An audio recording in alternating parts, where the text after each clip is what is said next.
Helo, noswaith da i bawb, a chroeso i'r live yma sydd wedi cael ei roed yn ôl dwywaith yn anffodus. Tro cyntaf, jyst oherwydd gweithio rownd pethau yn fan hyn, ond yr ail dro, mae ddrwg gen i, o'n i wedi rhoi hwn i fynd am 9:09, yr un amser ar fersiwn Saesneg, a wedyn pen does i 9:45 i roed hwn ymlaen. Yn anffodus, o'n i methu wneud oherwydd oedd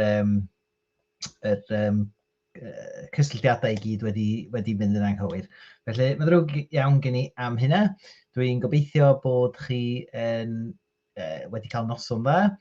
Ac heno, da ni am gario ymlaen efo ein Microsoft 365, 30 awgrym. Ac croeso i chi os da chi'n watchad hwn yn fyw, ond croeso hefyd i chi os da chi'n watchad ar y recordiad sydd o bosib yn fwy tebygol erbyn amser yma o'r nos. Felly, be dwi am wneud ydy dwi am fynd trwy be di forms efo chi heddiw, sydd wedi cael ei fewn i forms, a wedyn da ni'n mynd i osod ffurflen syml iawn i fyny.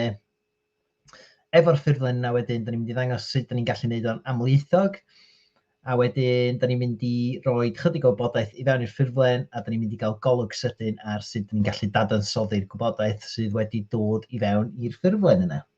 Felly dwi am rannu sgrin efo chi, fel bob tro.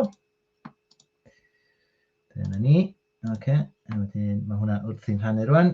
So dyna ni'r sgrin yn fan yna, a da chi'n gweld bod fi i fewn yn fy mhorth 365 yn fan hyn. So lawr yn fyma ar yr ochr chwith, newch chi weld mae'r icon forms yn fan hyn.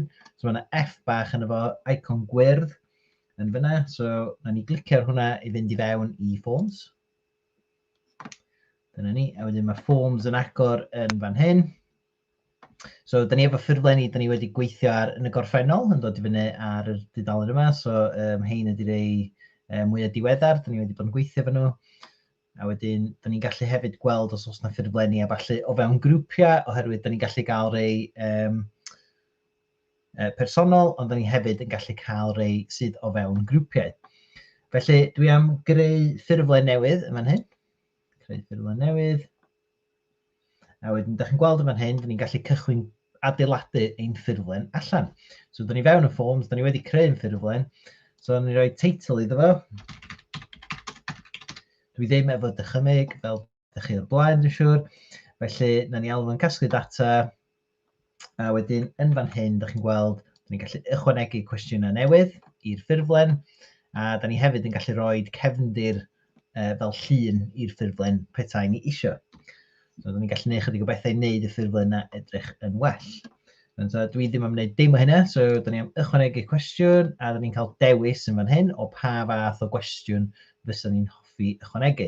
So, da ni'n cael rhoi dewis i fewn yna, da ni'n gallu rhoi testyn, da ni'n gallu rhoi rating o 1 i 10 er enghraifft, neu 1 i 5 neu bynnag dyddiad, a mae yna chydig o rei eraill, lle da ni'n gallu uwchlwytho ffeil er enghraifft. A mae hwn yn fyma yr net promoter score yma, lle da ni'n gallu cael gwybodaeth os di pobl yn fodlon, neu pa mor fodlon ydy pobl i awgrymu ein sefydliad ni, ein busnes ni, neu be bynnag da ni'n neud i eraill, er enghraifft. So dwi jyst am gadw hwn yn syml iawn am rwan. So dwi am wneud un cwestiwn testyn.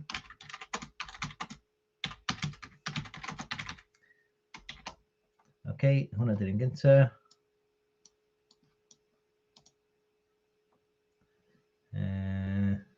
Reit, dwi jyst am newid hwn o rownd chydig bach yn fan hyn, oherwydd dwi am gychwyn i ffwrdd efo, so dwi am ddileu'r cwestiwn yma.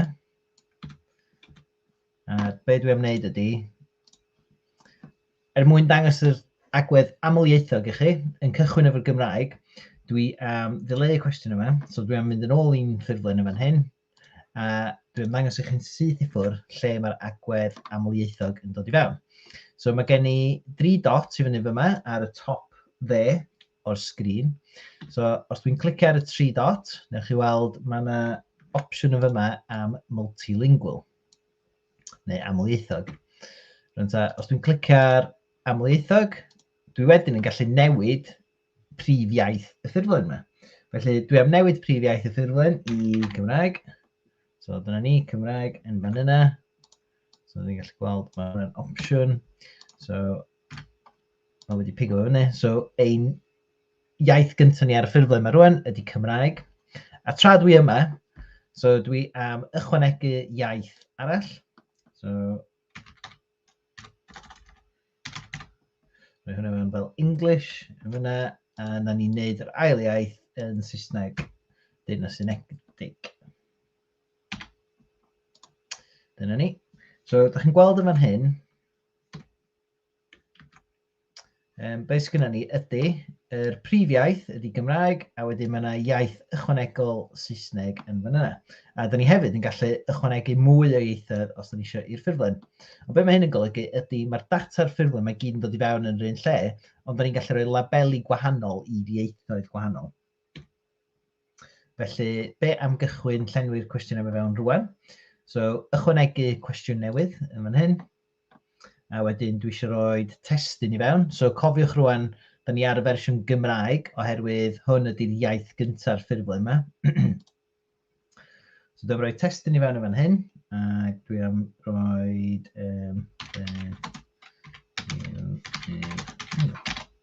OK, dyna ni, beth yw'ch enw yn fan yna. OK, ddim newid dim o'r opsiynau eraill. A wedyn ail gwestiwn, dwi am ddefnyddio dyddiad.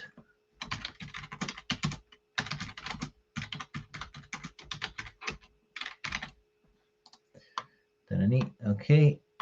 So, dau gwestiwn, syml iawn. A wedyn, mae hwnna wedi cael ei wneud rwan yn y Gymraeg. Felly, be dwi am wneud rwan ydy dwi am fynd yn ôl i fy agwedd amlieithog fyny fan hyn yn y top. So, multilingual. Ac be dwi am wneud ydy, lle mae'n deud English yn fan hyn, so edrych ar yr ochr Saesneg o hwn, dwi'n glicio ar yr pencil yma sydd yn fyna. So, clicio ar y pencil. A wedyn, be dwi'n gallu gwneud rwan ydy dwi'n gallu rhoi labeli gwahanol i'r fersiwn Saesneg o hwn. So, dyna ni, data collection yn Saesneg, a wedyn beth yw eich enw. So, yr cwestiwn yma ydy... A wedyn dyddiad geni, so...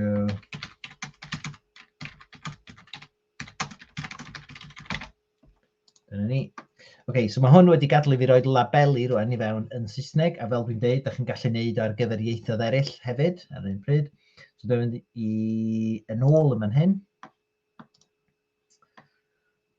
So dwi rwan efo ffurflen sydd efo cwestiynau yn y Gymraeg, ond dwi hefyd efo ffurflen sydd efo cwestiynau yn y Saesneg, ond i bob pwrpas, yr un ffurflen ydi o, so mae'r data yna gyd yn dod yn ôl i fewn i'r un lle, jyst y labeli sydd yn newid yn dibynnu ar pa iaith dwi'n edrych ar y ffurflen yna fo.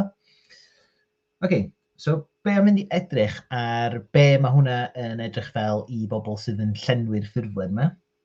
Felly, da ni am fynd rwan i fyny i share yn fan hyn yn y top. So, da ni eisiau rhannu'r ffurflen yma efo eraill, a da ni eisiau iddyn nhw lenwi nhw fewn. So, os dwi'n clicio ar share, newch chi weld yn fan hyn, da ni'n cael opsiynau. So, dim ond pobl sydd yn fy sefydliad sydd yn gallu ymateb ar hyn o bryd, ond da ni am newid hwnna. Ac hefyd, da ni'n cael URL fel cyfeiriad i'r ffurflen.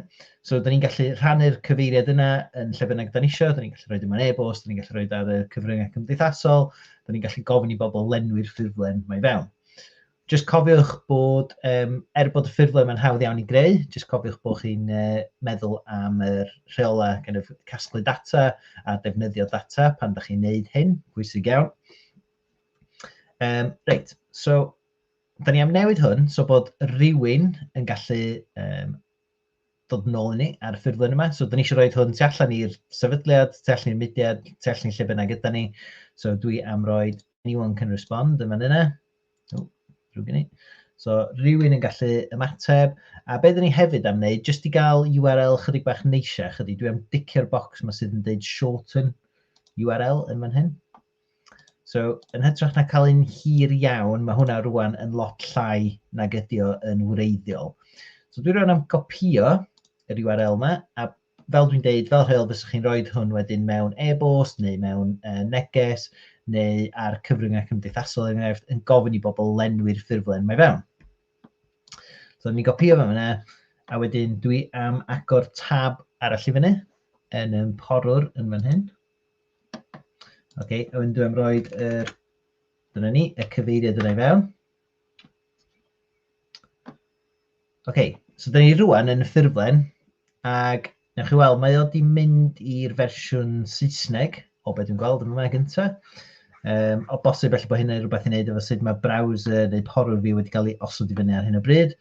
Ond newch chi weld yn fan hyn bod yna ddewislen, a dwi wedyn yn gallu clicio ar y lawr fyna, a wneith o ddangos i fi yr ochr Gymraeg o'r ffurflen yma hefyd. So dwi'n gallu newid hwnna i'r Gymraeg. Newch chi weld sut i ffwrdd bod hwn wedi newid y labelu fi i'r Gymraeg. Mae wedi rhoi yr clues i ni i be mae'n disgwyl yn yr meysydd yna hefyd. Mae wedi newid heina i'r Gymraeg. A mae Microsoft wedi wneud hein i ni, yr clues yma. So mae hwnna wedi dod gan Microsoft yn fel rhywbeth automatic pen da ni wedi creu'r iaith arall yna o fewn y ffurflen. So mae hyn wedi cael ei wneud i ni. So mae'r ffurflen gynnon ni yn y ddau iaith. Da ni'n gallu newid yr iaith. A mae hwnna'n newid y labelu na wedyn sydd ar y ffurflen. So mae pobl yn gallu llenwi fewn yn y iaith maen nhw'n hoffi i ddefnyddio fwyaf. So na ni lenwi hwn i fewn yn y Gymraeg. Ni ydi Dafydd. Ac na ni just wneud hynna. Dyna ni. So na i gyflwyno hwnna. A wedyn na ni gyflwyno un arall hefyd. Just i wneud siŵr bod gennym ni dipyn o ddata yna. Mwyn i gael gweld sut mae hwn yn gweithio. Dyna ni, a wedyn na ni wneud rhywun math o beth yn fan hyn. OK, nawfed, so just dewis y dyddiad y fyna. So cyflwyno hwnna.